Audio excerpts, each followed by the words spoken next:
is full of monsters. Some we know, like massive great white sharks and giant squid, and others that live on in the stories of sailors, passed down from one generation to the next. From demon sharks in Mexico to giant tentacled creatures in the north, here are 6 sea monsters that are actually based on real creatures. Starting with a tale that every sailor in the North Atlantic grew up hearing. A shadow that rose from the sea, big enough to swallow ship's hull. This was the Kraken. For centuries, the Kraken has been the ultimate sailor's nightmare. Some sort of an octopus squid adjacent monstrous beast lurking in the cold northern seas, waiting to rise from the depths and crush ships like toys. The earliest accounts of the Kraken come from the Norse sagas, where it was said to be so freaking massive that sailors sometimes mistook it for an island, anchoring their ships to its back before realizing that the island was alive. Later folklore painted it as an even darker legend, and according to this legend, when it surfaced, its sheer size would create whirlpools capable of dragging entire fleets beneath the waves. And for whichever sailor that was navigating the coasts off of Norway and Greenland, you'd be scared out of your skin. Some even believe spotting the creature was a bad omen, almost a guarantee of death at sea. And here's the thing, these tales circulated for centuries, passed down from one generation to the next, likely getting more and more embellished over time. They even found their way into scientific texts of the 18th century. It was here that naturalists started to debate the authenticity of the Kraken and whether this entire legend may in fact be a fact or fiction. And of course, like always, when you actually cut through the mythology and the lore, there's a far more reasonable, but equally as terrifying explanation. What these sailors were almost certainly encountering was the giant squid, an elusive deep-sea cephalopod that is capable of reaching lengths of up to 43 feet long. We rarely ever see these squids alive, and the only time we see them is when they come to the surface for their last moments, or, I guess now, occasionally on a deep-sea brug. But imagine the shock of a crew seeing one just break the surface in rough seas with its tentacles thrashing, even if it was only visible for a few seconds. That fleeting encounter would be enough for sailors to start cooking some incredible stories. And if you factor in the uptick in giant squid carcasses washing up on shores, or dead whales marked with sucker scars, it's no wonder the Kraken became the myth it is today. And you may be thinking, oh wait, it could be the larger colossal squid, the largest squid ever, which can reach lengths of up to 46 feet. However, this squid is only known to live off of Antarctica, the opposite pole to which the Kraken legend originated. Now, could this have been a new species? Maybe even an undescribed species of giant octopus and squid hybrid? I guess we'll never know. But when you take into account these huge giant squids coming to the surface in their last moments of life, their siphon shooting out water, their tentacles up in the sky, maybe bumping into a boat or a sailor, even washing up on the shore, you can understand how the legend would have evolved to be this monstrous thing that is even stranger than fiction, but not as strange as our next animal. Across the world, in the warm waters off of Mexico, fishermen still whisper about a shark that makes the great white look like a literal baby. Dark, monstrous, 50-foot sea creature known as El Demonio Negro, the black demon shark from Baja, Mexico. My own obsession with this cryptid began at a chance meeting with a fisherman in Baja like 12-15 years ago, where he told me when he was out fishing, this large animal hit his boat. It was something that was big and black, and I said, well, is it a this, is it that, is it a whale shark? He goes, he'd never seen anything like it before. It's a demon shark, like some oversized evil twin of the great white shark, but jet black, bigger and more lethal, black as the deep itself, which immediately leads you to think, is it a melanistic great white shark, which as far as I'm aware has never been proven to exist. So reports from fishermen have come from decades and been compounded year after year. So the description when talking to this fisherman is usually the same. Large, black, aggressive, it's like a great white shark. Gran sombra negra. It's big, huh? Sí. Now, the obvious thing to say to yourself is, hey, it's a whale shark. Those are the biggest sharks on Earth, and they're black, and there's tons of them in the Sea of Cortez. But these men have been fishing in their own, oftentimes incredibly calm seas and waters of the Sea of Cortez their whole lives, and they sit there and go, no, It's not. I'm telling you, there's this giant evil black shark. They describe it to be like a shadow. They say it seems to be following the whales, preying on the whales as they move south. It's a crazy story. And all these things point to, okay, could it be this melanistic gray white? Is it a big mako? Is it something like that? But the one other thing that everybody says is that the demon's gaping mouth is allegedly big enough to eat a whale. So that's where it gets interesting, right? Fishermen are known for their tall tails, myself included, but the one detail that keeps coming up is the whales. Now, the Sea of Cortez is one of the most diverse bodies of water on Earth. An abundantly rich marine ecosystem, which includes a ton of endangered and rare animals, over 170 species of shark, allegedly.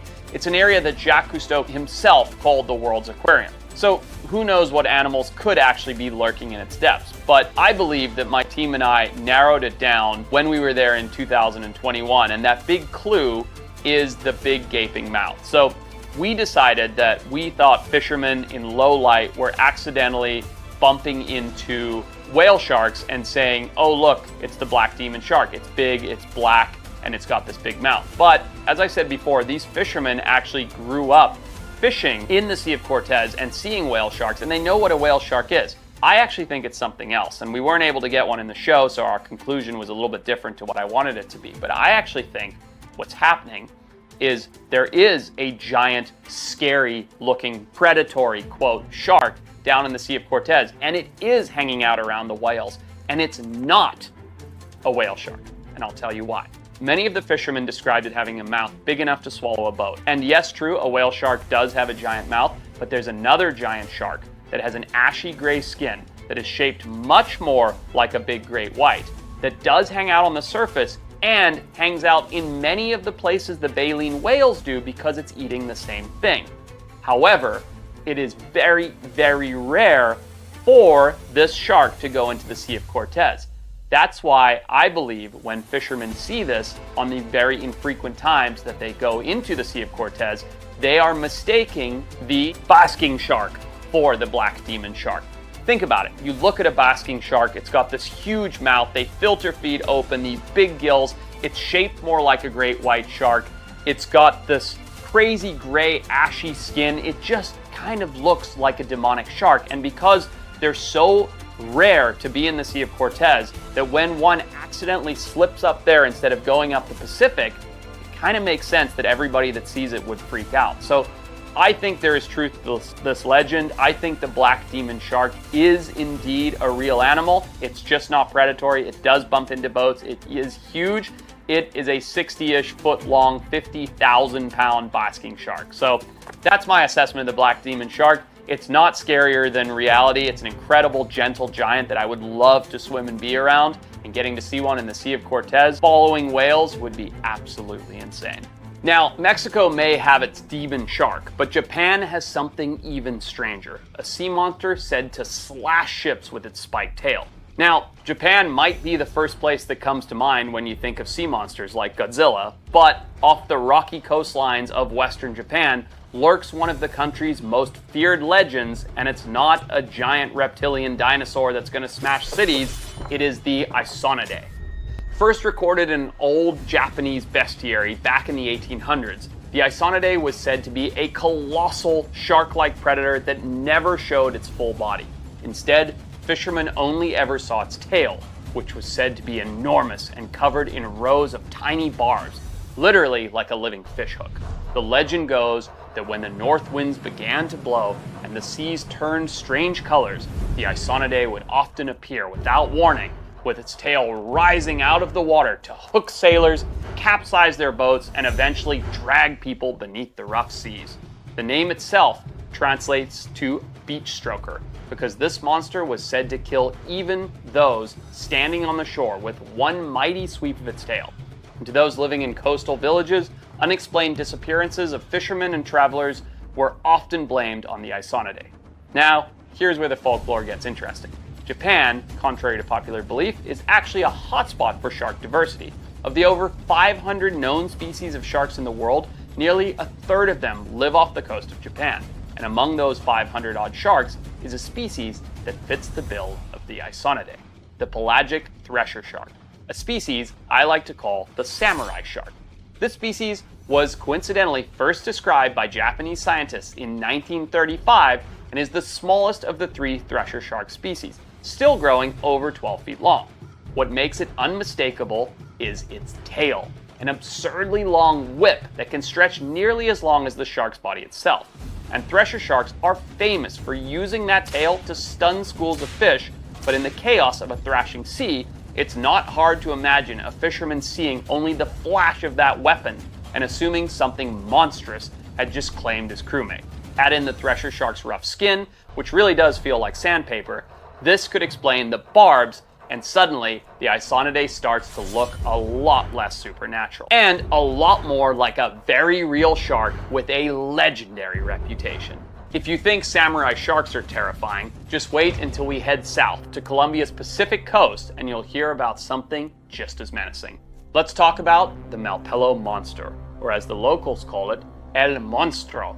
Out in the middle of the Pacific, 300 miles off of Colombia, lies Malpelo Island, a remote, rocky outcrop that's become legendary among divers and biologists for its incredible shark life. You get schools of hammerheads by the hundreds, silky sharks, whale sharks, you name it. But lurking beneath that frenzy of familiar species, there have long been whispers of something else, something far stranger. For decades, divers have claimed to spot a gigantic, pitch-black shark prowling the depths around 150 feet. They describe it as monstrous in size, hence the name, nearly 20 feet long with ragged teeth, jet black eyes, and quite an aggressive swimming pattern that gave it the nickname El Monstro. Now, these stories weren't exactly make-believe. In 2001, a marine biologist named Sandra Besudo, who I've spoken with many times, actually launched an expedition to investigate the legend. And on an ordinary dive at Malpelo, she swears she came face to face with this massive, unidentifiable shark. The encounter rattled her so much that the following year, she organized a full-scale expedition to track it down. But her team faced storms that cut off access to the island. So, what was or is El Monstro really? At first glance, it sounds like some prehistoric megalodon lurking off the coast of Colombia. And my theory is that what divers were really seeing was a rarely encountered species of shark called the small-toothed sand tiger. These sharks can grow up to 17 feet long and weigh over 600 pounds, making them absolute units in their own right. They're one of just 3 species in the sand tiger family, and I've swum with their cousins, the classic sand tiger shark in South Africa, the Carolinas, and Australia. They're incredible animals. But because the small-toothed sand tiger spends most of its time in deep waters, sightings by divers are extremely rare, which makes Malpelo the perfect place for the legend to take root. But here's the twist. Divers often describe the Malpelo monster as jet black in color, and small-toothed sand tigers are usually more of a uniform light gray. That's where things get really interesting, because there is another shark out there, the big eye sand tiger, which we've talked about in earlier videos, that match the description of this cryptid almost perfectly. This species is practically alien. It's a jet black deep sea predator, and confirmed sightings are almost non-existent. In fact, the last time one was photographed alive was years ago, and the last dead specimen turned up off of Korea in 2019. Fewer than 10 have ever been documented. So, at a tiny little island outcropping off the coast of Colombia that is surrounded by deep sea canyons, could one of these shadowy giants have wandered up from the depths shallow enough to encounter a diver or fisherman in the Pacific and sparked the entire Malpelo legend? We'll never know for sure, but I'd say this mystery is at least partially solved. Not every sea creature in legend was all teeth and terror. In Japan, there's a strange story about a literal shark person. Sa-me-bito. This monster is sometimes called Kojin, which literally translates to shark person. And unlike the elegant Western mermaids, the Sa-me-bito was described as monstrous, an inky black shark-like humanoid with a demon's face, the beard of a dragon, and eyes that glowed like green emeralds. According to legend, these creatures lived in the South China Sea, where they wove impossibly fine sea silk on looms underwater, and this was said to be fabric that never got wet, no matter how long it had been submerged. But what really made the samebito famous were its supposed tears that fell as pearls, or in some versions, rubies and gems. So the tale says the samebito had the face of a demon, the beard of a dragon, and the green glowing eyes. That sounds preposterous, but believe it or not, there's a very real shark off the coast of Japan that checks almost all those boxes, the Japanese wobegong. This is a bottom-dwelling carpet shark that maxes out at just under 4 feet long. But to an unsuspecting person, this is a pretty alien shark and one that bounds to spark legend. Wobegongs have long tasseled-like barbs that hang from their mouths like a dragon's beard, and a set of lightning-fast accordion jaws that can suddenly lunge forward when they strike prey, giving them that terrifying demon face description. Their mottled camouflage makes them almost invisible against coral or rocky sea floors, and then there are the eyes that seem to glow when caught in the right light. To an unsuspecting fisherman or diver in centuries past, stumbling across this shark in shallow reefs at night could absolutely spark a legend about a shark person. So what about those tiers of pearls and gems? Well, to me, that's just gotta be pure myth, but it shows how a fleeting glimpse of an unusual animal can become perpetuated and grow into something bigger that it isn't. You know, you look at this animal, it's got this scruffy chin that looks like a beard. It is shaped in kind of a humanoid way. If you look at the face, this accordion jaw, super dark and blends in. You're looking at it at night, probably with a flashlight or a flaming torch, and you see those green eyes glowing, and it starts to turn into a person-like animal, and it starts to have emeralds falling out of its ears, and all these other funny things. And it just shows us how these legends perpetuate and grow as they're passed down from generation to generation. So I really do think this Japanese wobegong is this incredible cryptid. And with that, let's go from the supposed shark man on land to something that I personally think is arguably much harder to pin down. Kagewani. The Kagewani, or shadow shark, is one of the strangest and eeriest sea creatures in Japanese folklore.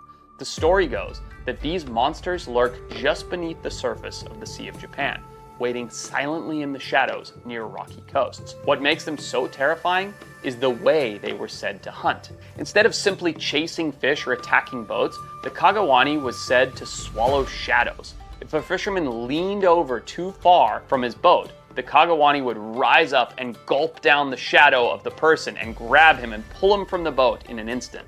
When a person's shadow was taken, the persons themselves would vanish forever. Legends of the Shimane Prefecture tell of fishermen who mysteriously disappeared without a splash. Their companions left to swear that something beneath the waves had stolen said fishermen away.